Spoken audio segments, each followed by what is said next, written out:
Mae mwy na un o pob 5 person yn Cymru'n byw mewn tlodi. Rhaid i hyn newid. Dylai mynd i'r afael a tlodi fod yn blaenoriaeth i pwy bynnag plaen neu gleiddiaeth yn ffurfio Llywodraeth nesaf Cymru.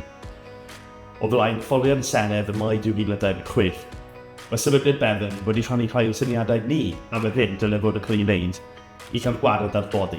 Cefnogi teuluoedd gyda cost plant ifanc. Mae mwy na hanner y plant sydd yn byw yn tlodi yn Nghymru yn byw mewn teuluoedd lle mae'r plentyn yn ifancach na 5.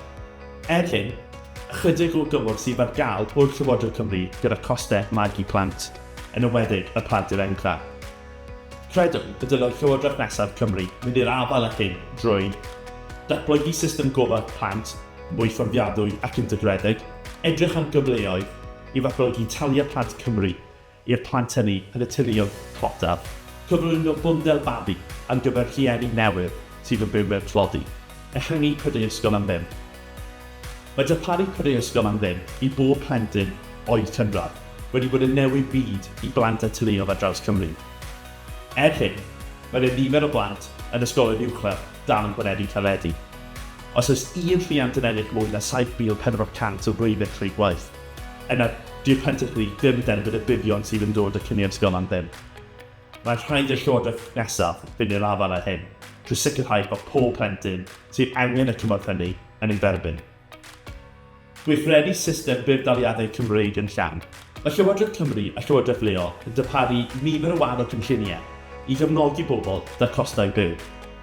Mae'r cynlluniau yma yn cefnogi'r cymorth o bobl yn ei dderbyn trwy system buddaliadau Prydeinig ac yn cynnwys pethau fel cymorth gyda'r treth gyngor ac cymorth gyda'r costau gwisg ysgol.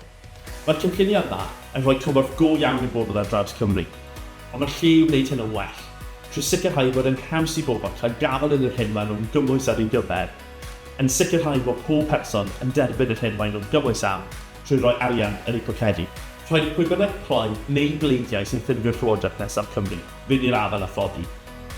Mae tlodi'n bwysig. Mae'n broblem ym mhob cymuned ac yn cael effaith andwyol ar fywydau pobl, ar y gwasanaethau cyhoeddus ac ar yr economi yn ehangach.